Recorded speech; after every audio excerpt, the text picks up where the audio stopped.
Bismillahirrahmanirrahim. Assalamualaikum warahmatullahi wabarakatuh. Saya Winandi Ayu Kemala dengan NIM 210401110197 akan melaksanakan tugas UAS Pancasila. Yang pertama, implementasi Pancasila, sila pertama sebagai dasar negara. Nilai ketuhanan yang Maha Esa merupakan landasan spiritual, moral, dan etik. Ciri pokok dalam negara hukum Pancasila ialah adanya jaminan terhadap kebebasan beragama. Dalam proses penyusunan suatu peraturan perundang-undangan, nilai ketuhanan merupakan pertimbangan yang sifatnya permanen dan mutlak. Tidak boleh terjadi pemisahan antara agama dan negara, karena hal itu akan bertentangan dengan Pancasila. Negara hukum Pancasila berpandangan bahwa manusia dilahirkan dalam hubungannya atau keberadaannya dengan Tuhan Yang Maha Esa. Para pendiri negara menyadari bahwa negara Indonesia tidak terbentuk karena perjanjian, melainkan atas berkat rahmat Allah yang Maha Kuasa dan dengan didorong oleh keinginan luhur supaya berkehidupan kebangsaan yang bebas. Prinsip ketuhanan yang Maha Esa merupakan prinsip pertama dari dasar negara Indonesia. Nilai ketuhanan yang Maha Esa menunjukkan nilai bahwa negara mengakui dan melindungi kemajemukan agama di Indonesia. Negara mendorong warganya untuk membangun negara dan bangsa yang berdasarkan nilai-nilai ketuhanan.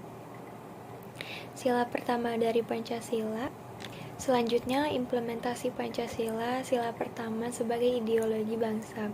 Implementasi Pancasila sebagai ideologi bangsa adalah menerapkan sila-sila yang ada di Pancasila ke dalam dasar dari pembentukan kebijakan-kebijakan yang dibuat oleh pemerintah atau badan yang terkait untuk mensejahterakan rakyat.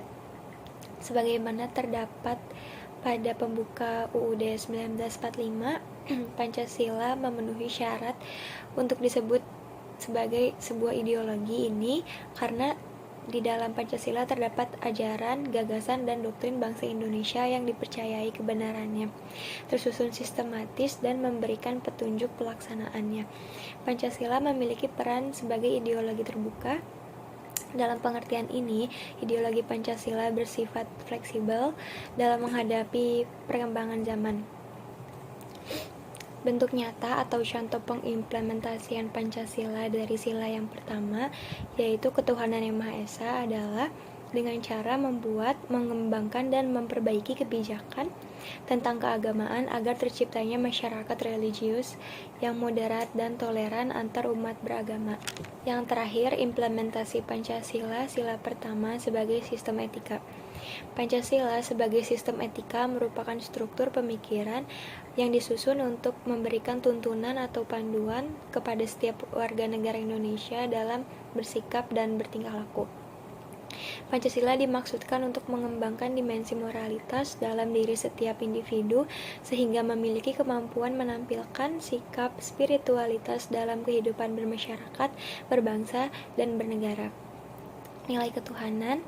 Secara hierarkis, nilai ini bisa dikatakan sebagai nilai yang tertinggi karena menyangkut nilai yang bersifat mutlak. Seluruh nilai kebaikan diturunkan dari nilai ini. Suatu perbuatan dikatakan tidak baik apabila bertentangan dengan nilai, kaidah, dan hukum Tuhan. Dari nilai ketuhanan menghasilkan nilai spiritualitas, ketaatan, dan toleransi. Pengertian etika. Etika adalah ilmu tentang apa yang baik dan apa yang buruk, dan tentang hak dan akhlak. Kumpulan asas atau nilai-nilai yang berkenaan dengan akhlak, nilai mengenai benar dan salah yang dianut suatu golongan masyarakat. Secara garis besar, etika dikelompokkan menjadi dua. Yang pertama, etika umum, mempertanyakan prinsip-prinsip yang berlaku bagi setiap tindakan manusia. Yang kedua, ada etika khusus, yaitu membahas prinsip-prinsip tersebut di atas dalam hubungannya dengan berbagai aspek masyarakat, kehidupan manusia, baik sebagai seorang individu maupun makhluk sosial. Sekian dari saya. Wassalamualaikum warahmatullahi wabarakatuh. Terima kasih.